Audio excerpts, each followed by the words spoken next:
Good afternoon. This is Friday, July 31st. I'm Gary Pace, the County Public Health Officer, and we're going to give today's coronavirus update. So the current numbers. California currently has 490,000 total cases, 9,000 deaths. We continue to see a significant increase in cases and hospitalizations throughout the region and throughout the state.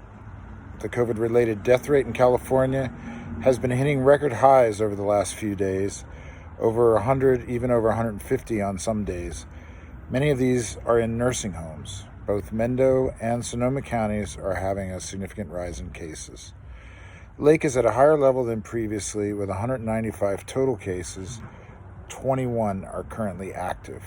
2 people are in the hospital, with 1 out of the county at a higher level of care, and the other one is in county.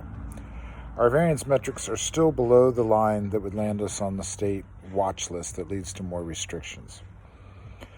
So this has all been going on a long time. All of it started back in our region in March sometime, now almost 5 months ago.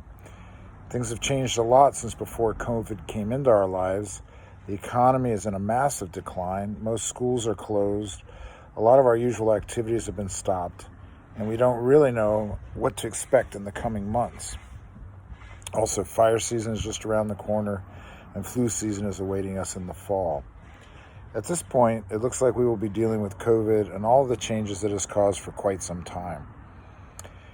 We have been fortunate in Lake County to have avoided up to this point the severe illnesses and deaths that we are seeing elsewhere, but we need to start making adjustments that will allow us to continue with our activities with friends and families while keeping the high level of vigilance. So, how do we continue to keep this vigilance in order to keep people relatively safe while keeping the businesses open and have some sort of social life moving into the future? There are some actions that we can take individually: masks, social distancing, avoiding large gatherings. There are also adjustments that businesses are making, like restaurants shifting to go outdoor dining, plexiglass protectors being incorporated into building design, schools shifting to distance learning or a hybrid model of learning. But for us to be able to sustain this level of precaution, we need to be creative and come up with many new ways to move forward.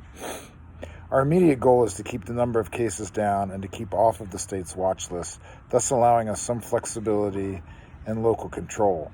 But we also have to begin making adjustments that will allow us to continue living like this for months to even years into the future.